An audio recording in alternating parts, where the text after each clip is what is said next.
But first, to a story you will only see on 11 Alive. A substitute teacher was just indicted on 2 felony counts for allegedly molesting a 13-year-old in the middle of a classroom. But the girl's family tells Caitlin Ross the school's missteps forced them to wait 2 years for him to face charges. And in the meantime, other parents, they were never alerted to the accusations. And now Caitlin's holding the powerful accountable.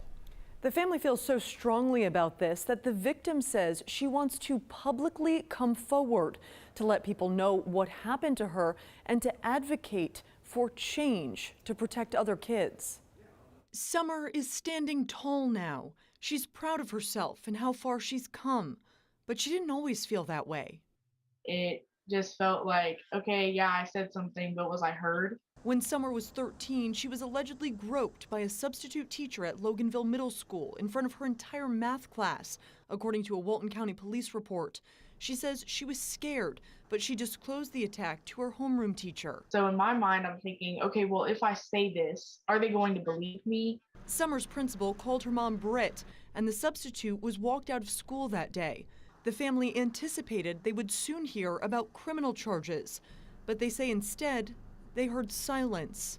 A counselor did not follow up. The principal didn't follow up, like to see how she was feeling, to see, are you okay? They say the school never alerted other parents about what happened, but they say what's worse is that the school resource officer never gave a report to law enforcement.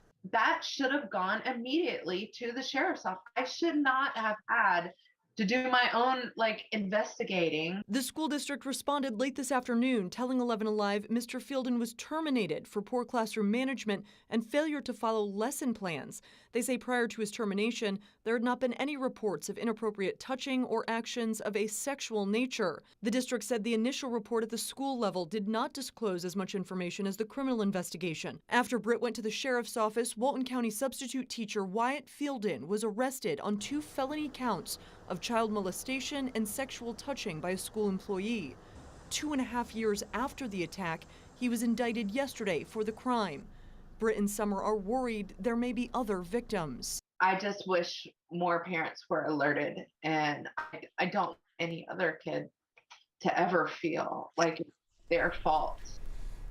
So, Caitlin, the obvious question in this story is where does it go from here? I mean, how complicated is that? Well, their family's now hired an attorney to try and force the school district to change its policy for reporting alleged abuse. They say if it doesn't, they intend to file a lawsuit in federal court.